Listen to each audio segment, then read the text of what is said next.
हरे कृष्णा। आप सभी भक्तों को माघ पूर्णिमा की अनंत और अनंत शुभकामनाएं। आप सभी के जीवन में भगवान विष्णु और माता लक्ष्मी की कृपा सदैव बनी रहे।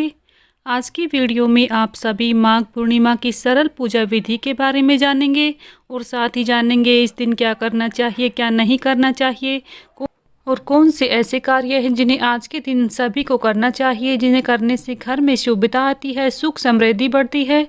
तो आप सभी वीडियो को अंत तक जरूर देखिएगा और वीडियो पसंद आए तो लाइक ज़रूर करें। चैनल पर नए हैं तो चैनल को सब्सक्राइब करना ना भूलें, बेल आइकन को प्रेस कर लें, जिससे आप सभी को व्रत और त्योहारों से जुड़ी संपूर्ण जानकारी देखने को मिलेगी। तो भक्तों, माघ पूर्णिमा का हमारे हिंदू धर्म में बहुत ही विशेष महत्व है। पूर्णिमा की तिथि बहुत ही शुभ मानी जाती है। पूर्णिमा की ये तिथि महीने में एक बार आती है और इस दिन भगवान विष्णु की उपासना की जाती है और श्री सत्यनारायण भगवान की कथा पढ़ी जाती है, साथ ही व्रत रखा जाता है। तो इस दिन आप भगवान को पंचामृत से स्नान करवा सकते हैं और इस दिन भगवान का कच्चे दूध से भी आप अभिषेक कर सकते हैं, क्योंकि इस दिन सफ़ेद चीज़ का विशेष महत्व होता है। तो देखिए, लड्डू गोपाल जी अगर आपके घर में हैं तो आप उन्हें पंचामृत से कच्चे दूध से स्नान करवा सकते हैं, या फिर आपके घर में भगवान विष्णु की कोई प्रतिमा है, कोई विग्रह है, तो आप भी उन्हें पंचामृत से स्नान करवा सकते हैं, अभिषेक कर सकते हैं इस दिन, क्योंकि यह तिथि बहुत ही शुभ मानी जाती है। इस दिन भगवान विष्णु की उपासना करने से घर में सुख समृद्धि आती है।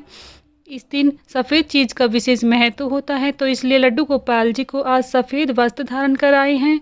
जब कोई भी हम पूजा करते हैं तो सबसे पहले भगवान गणेश को स्थान देकर सबसे पहले उनका पूजन करके ही पूजा को शुरू करना चाहिए। भगवान गणेश ही पूजा का शुभ आरंभ करते हैं और हमने भगवान विष्णु की प्रतिमा को अच्छे से साफ करके पोंछ के विराजमान करा दिया है। फूलों का आसन देकर सभी भगवान को विराजमान कराएंगे। इसके बाद दीपक जलाएंगे। सर्वप्रथम पूजा में दीपक जलाएं, भगवान को वस्त्र रूपी कलावा समर्पित करेंगे। इसी तरह से भगवान गणेश को वस्त्र रूपी कलावा समर्पित करेंगे। तो भक्तों, माघ पूर्णिमा के दिन स्नान दान का विशेष महत्व होता है। इस दिन गंगा नदी में स्नान करने का विशेष महत्व होता है। अगर आप किसी तीर्थ स्थान पर जाकर स्नान नहीं कर पाते हैं तो घर पर रहकर ही जल में गंगा जल मिलाकर स्नान कर लें, इससे भी आपको पूर्ण लाभ प्राप्त होगा। साथ ही आप इस दिन भगवान को भी गंगा जल डालकर स्नान करवा सकते हैं। तो देखिए, पूर्णिमा के दिन भगवान को सफ़ेद पुष्प अर्पित करेंगे। माघ मास की पूर्णिमा तिथि को माघ पूर्णिमा का व्रत भी रखा जाता है। तो अगर आप इस दिन व्रत रखते हैं तो बहुत ही अच्छी बात है। अगर आप किसी कारणवश व्रत नहीं रख पाते हैं तो आप इस तरह से पूजा भी कर सकते हैं और साथ ही इस दिन व्रत कथा जरूर पढ़ें। पूर्णिमा की व्रत कथा पढ़ सकते हैं। और आप व्रत नहीं रखते हैं तो आप शुद्ध सात्विक भोजन ग्रहण करें। इस दिन प्याज लहसुन का सेवन भूलकर भी ना करें। साथ ही भगवान को भोग लगाने से पहले उन्हें तुलसी पत्र जरूर समर्पित करें। भगवान विष्णु और लड्डू गोपाल जी के भोग में तुलसी पत्र आप याद करके डालें और भगवान गणेश को बिना तुलसी के भोग लगाएं, यानी कि भगवान गणेश के भोग में तुलसी आप ना डालें। तो देखिए, भगवान गणेश को हम अलग से भोग समर्पित कर रहे हैं और लड्डू गोपाल जी को और भगवान विष्णु को अलग से भोग समर्पित कर रहे हैं।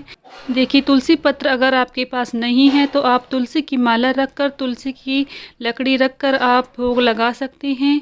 भोग के साथ हम जल समर्पित कर देंगे भगवान को।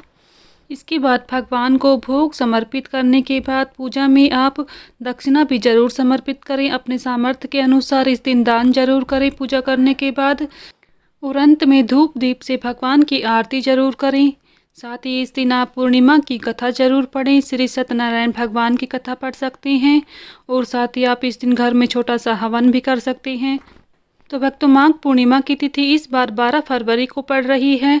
12 फरवरी को ही व्रत रखा जाएगा। दान पुण्य के जो भी कार्य हैं वो इसी दिन किए जाएंगे।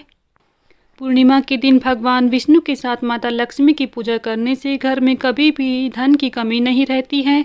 साथ ही पूर्णिमा के दिन पीपल के वृक्ष की पूजा करनी चाहिए, तुलसी माता की पूजा करनी चाहिए और इस दिन पीपल के वृक्ष में जल में कच्चा दूध मिलाकर आप जरूर चढ़ाएं। साथ ही इस दिन घी का दीपक जलाएं। ऐसा करने से घर में सुख समृद्धि आती है, भगवान विष्णु प्रसन्न होते हैं, क्योंकि माना जाता है कि पीपल के वृक्ष में ही भगवान विष्णु का वास होता है। तो शाम के समय आप घी का दीपक जरूर जलाएं और पूजा संपन्न होने के बाद अंत में भगवान से क्षमा याचना जरूर मांगें। वीडियो पसंद आई है तो प्लीज़ लाइक ज़रूर कर दें, साथ ही चैनल को सब्सक्राइब करें।